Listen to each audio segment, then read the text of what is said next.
Warning: use only as directed. May cause marked drowsiness. Avoid driving a motor vehicle. I commute about an hour each way to work. It's really hard when I'm having my allergies because I'm sneezing all the time. And while I was driving and I noticed I was starting to drift off. Next thing I know, I'm very, very close to the cement Jersey barrier. There's a lot of thoughts that I shouldn't be driving when I'm this drowsy. If a cop saw me, I'm thinking that, he could bust me for how I'm driving.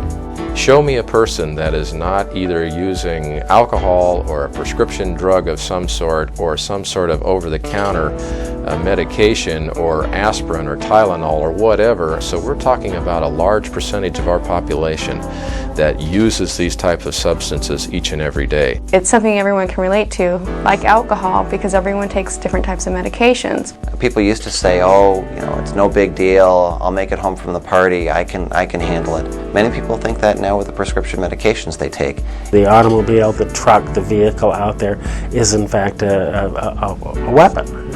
And you might not, and you're not trying to get high or impaired by the substance, and to get into a car and then drive, knowing the effects, was akin to firing a shotgun into a crowd.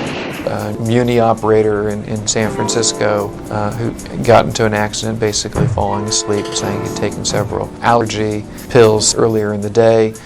Truck drivers who've fallen asleep and caused fatal accidents running into vans, or one running into the van at a toll booth, just didn't even notice that the cars were stopped in front of him because he'd fallen asleep. It's a hard decision to make, but I have to work, and that really scares me. Drivers alert. Over-the-counter and prescription medications and impaired driving. America is probably unique around the world in the amount of travel that we do on our highways in automobiles, that the millions of miles that are driven every year creates an entirely different situation than what you find in a lot of countries who depend more highly on mass transit. It makes the whole issue of impaired driving even more critical. You know how you feel about people who are drunk and driving? You know how you feel when you see someone weaving down the road and you read about the little baby that was killed, or the children that no longer have a mother because they were killed by a drunk driver? It isn't any different when it comes to drugs. The problem with most drugs, psychoactive drugs, meaning drugs that affect the brain, is that they can affect your thinking and they can affect your coordination, but typically they affect your thinking before they affect your coordination. Now, in practical terms, what that means is that you think you're doing better than you are. It's a big problem, and what we see is people who have been using controlled substances or who have been using prescription substances for years, they start to believe that they are a better judge of what's good for them and how much they can take than the doctor who's prescribing it. I'm given this drug, I legally obtain it, therefore I can drive, because nobody really tells me I can't, even though there's warnings on the drug. Whether the person knows the effects of the drug that they took or whether it was obtained legally or not is irrelevant under our laws. We know that drugs can be good, they can be bad. They're good if they're used properly and for what reason they're supposed to be used for, but they can be bad if we use them in an improper way. Prescription and over-the-counter stimulants, decongestants, use only as directed. I take a couple different decongestants, but I've taken one that actually makes me really hyper. I mean, it actually alleviates the nasal problem and the congestion, but then it makes me feel like I'm bouncing off the walls. There are allergy medicines and there are cold remedies that actually contain stimulant effects. Stimulant drugs give you a false sense of security. They give you a sense of power. That's an illusion. On the other hand, you can't tell if it's real or false when you're driving down the road at 70 miles an hour. Another very serious problem with drugs like ephedrine, and here we're talking about cold remedies and many things and those things you can buy in truckers' restaurants, they make people mean. They make people aggressive. And this can blend very naturally into road rage. So you'll see people under the influence of these stimulants cutting people off and swearing and racing ahead to get in front of somebody and tailgating to get right up behind somebody and honking their horn.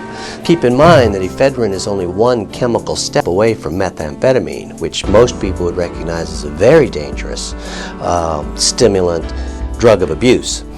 A recent group health cooperative survey found that patients prescribed sedating medications have a 50% increased risk of work-related injuries. I read the article about a British Airways co-pilot that had a really bad headache, and before they took off from Pittsburgh to fly back to England, so he took a pill. He confused a regular analgesic for a super strength analgesic that looks very much the same. Tylenol in combination with codeine, which I believe may have been the case. Well, he took the medication. He was okay for the takeoff, but once they arrived at altitude, he was incapacitated. He was unable to continue. He was just asleep, leaving the captain to fly the rest of the way by himself. It's a typical example of people not appreciating the sedating effect of various medications. Fact: 19 million working adults suffer from allergies. Allergies account for 1 out of 4 total office visits. 10,000 lost workdays every year. I haven't been hit by allergies in probably 7 or 8 years. And out there in the grasses, all of a sudden it hit me at the height of the allergy season. And I was afraid I couldn't drive home. I was sneezing so hard, I was weaving all over the road. Antihistamines may cause drowsiness. People know them in the drugstore as things like Benadryl or chlortrimeton. They're effective drugs. They were a wonderful invention 60 years ago. Because before that, people didn't have much way, in many ways, to deal with their runny nose and their itchy eye and their itchy throat. The mental abilities most vulnerable to the effects of a sedating medication would be vigilance, which is your ability to maintain your attention doing a boring or tedious activity, driving down a boring road. Divided attention is your ability to do 2 things at once. Your ability to perhaps drive while talking on your cell phone. And working memory is your ability to concentrate. Well, if you're taking a sedating medication, that working memory is reduced even further. Some studies that were done looking at the effect of weaving while people are driving showcase that individuals taking first-generation sedating antihistamines weave on the road as much as individuals with a blood alcohol level of 0.05. You get a false sense that you're competent to drive, and you may, as happens, and I've heard these tales not uncommonly, where you think you're alert and you think you're doing fine, you're driving down the street, the next thing you know, you're in a ditch because you've fallen off asleep. Newer, second-generation antihistamines, available through a prescription, are effective allergy medications that do not cause drowsiness. I think we need to start with education. You need to know what you're taking. We need to know which are the sedating and which are the non-sedating antihistamines. I wanted to also mention some drugs that aren't prescription drugs that get people in trouble. I'm really thinking here of cough syrup, especially cough syrups that contain a drug called dextromethorphan. And these are very common. DM or DXM is very common in a lot of cough remedies.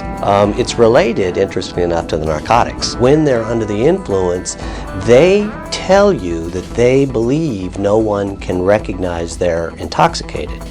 Once again, that's the effect that a lot of drugs have on the brain. They fool you. Drugs trick you. Individuals who are using illegal or combinations of legal and illegal drugs are out there. They'll mix cold medications with alcohol, they'll mix sleeping pills with alcohol, and they turn themselves into a lethal missile on the highway. What most people don't realize is that if you add just a touch of alcohol to any of those drugs, cough syrup, painkillers, headache remedies, cold remedies, just the amount of alcohol in 1 beer or 2 beers won't add the alcohol effect to the other drug. It will multiply the effect. They need to be careful not to use their medications in conjunction with alcohol. Even small amounts of alcohol can cause quite profound impairment. when you're taking another sedating drug. People need to be most careful when they're given a new drug by their doctor that they haven't used before, where they're not aware of what the effects might be on them. Officers specially trained as drug recognition experts, or DREs, are making a difference on our roadways and in the courtroom. I have made stops where I felt somebody might have been on the influence of something other than alcohol. I did not detect that strong odor of alcohol. They had the robotic speech, and they had the repetitive questioning, and I just couldn't identify what substance that they were on. The overall focus of the drug recognition expert training and officer, as well as the unit, is to train police officers to be able to identify people who are primarily driving under the influence of the non-alcohol drugs. They include the examination of the eyes, which is very crucial because the eyes are indeed the window to the soul in more ways than one. And by looking at dilation and constriction, they really have a very good head start on what they're looking at. Right now, at this point in time, the drug recognition program is our best hope for safer highways. Professional medical guidance, common sense preventive measures, even lifestyle choices can help reduce the risks of driving impaired. With any substance, there's an obligation, there's a responsibility that goes with it, and tragedies occur, whether one intended them to or not. What we're trying to educate drivers about right now is that all these effects of alcohol and the effects of medications are potentiated by getting a lack of a good night's rest. You may only make a mistake one time in 1,000, but if that one time in 1,000 kills you, someone you love, or someone that you crashed against, that one time in 1,000's too much. So whether you're talking about painkillers, muscle relaxants, headache remedies, cold remedies, pills to stay awake, life's too short. Don't take these drugs and drive. They will affect you, and you won't know they're affecting you. You'll be impaired and think you're competent. The results are tragic, and the statistics back me up.